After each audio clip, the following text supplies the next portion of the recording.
Bishop Miller in reference to women involved in the ministry. And Pastor Walker, let's start off this segment by having you to give us some information in reference to the topic itself, okay. Women involved in ministry, and then we'll allow Bishop Miller to talk about his book and some of the things and reflect in a real sense upon females involved in the ministry.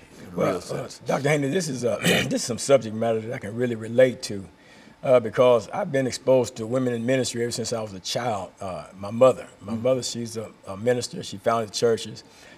She deceased back in 2014, Bishop Florian Knox. But she founded church. The church still stands in existence right now. My brother pastors at Universal Christian Holiness Church. I grew up in that church. I experienced other ministries, women ministers, Bishop Sally Swift, Bishop Clara M. Roberts, all out of Indianapolis, Indiana, along with a lot of other female ministers over the years of my life. When I was out there on drugs and everything, that Pastor Evangelist Sheila Kaur, she, with the Servants of God non-denominational church, she would come out in the streets and she would minister to me. And that's when my mother planted the seed. She came along and she watered it. And it was during that period of time back in 1986 that God called me out of active drug addiction into the gospel ministry. And it was through the workings of these godly women and stuff that reached out to me and stuff like that and planted. As a matter of fact, in 1990 or 1992, I can't remember exactly now. But I was ordained. I was ordained in Indianapolis, Indiana, up under the pastorate of Bishop Clara M. Roberts up in Indianapolis. So I've had quite a bit of experience with women in ministry, and to be here with Dr. AMiller11 Sr.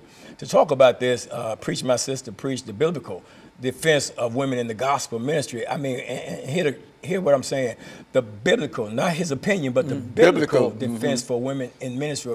The reason he can take it to the Bible and show that. But that's my experience that I've had with women in ministry. So I'm one that you can't come to me and talk to me about what a woman cannot do, and you can't use the traditional stuff like God can cause a donkey. To me, that sounds disrespectful. You know, to speak, you ain't use whoever. But you know, the thing is this, and I commend Bishop Miller for him taking on the challenge to explore this subject, study this subject matter out, and then to present it to us in a book form in a way that we can all understand it. So I just yield to him. Okay, very, very good. Bishop Miller, let's talk about women in ministry. Yeah, you know, for most part, pastors and preachers, they use a text out of 1 Corinthians chapter 14, and they use 1 Timothy chapter 2 to say that women were not called, because Paul was addressing an issue, and he was saying that women are supposed to remain silent in the church. And then he said, I suffer a woman not to teach or usurp authority over a man.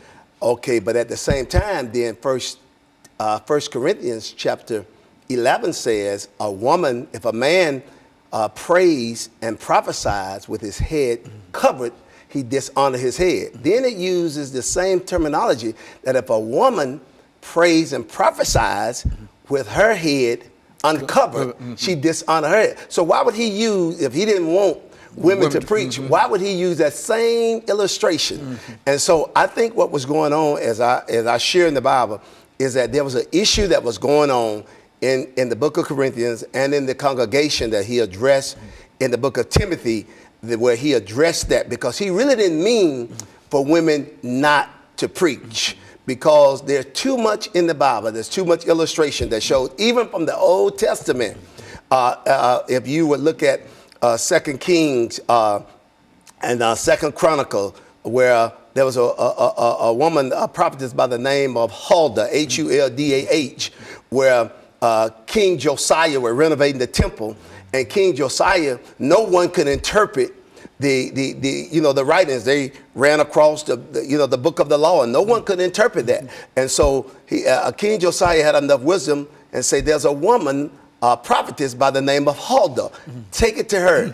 And she prophesied what God said. So women have been used throughout the whole history of humanity to do God's will by preaching and prophesying his word. And so there's no justification in a real sense. Even the Bible indicates that women ought to be able to participate and to preach the gospel. Is that what? Yes, sir. I tell you what, you take Luke chapter 2, when they were preparing Jesus for, you know, present Jesus where he was had to go in for the circumcision. There was a woman in the temple by the name of Anna. And this woman, Anna, the Bible said that she would preach pretty much to anybody who would listen about Jesus Christ. And so here, this woman, Anna, she served in the temple. She, as a matter of fact, her husband died, and she served in the temple after the death of her husband. And so here is the word prophesy, the word preach means to proclaim. Laleo in the Greek means to foretell, means to, under the unction of the Holy Spirit. And the same thing that happened on the day of Pentecost. There were women in the upper room. When the Holy Spirit fell on the men, it just didn't fall on the men, it fell on the women. And so they spoke in tongue, they prophesied just like the men. And so there is enough evidence in the Bible to prove that God did call women to preach the gospel. Traditionally, men have distorted that and have somewhat said in many churches that women should not preach the gospel simply because I think that a lot of men are threatened by the gift that women bring to the table. As a matter of fact, Pastor, you talked about your conversion. I think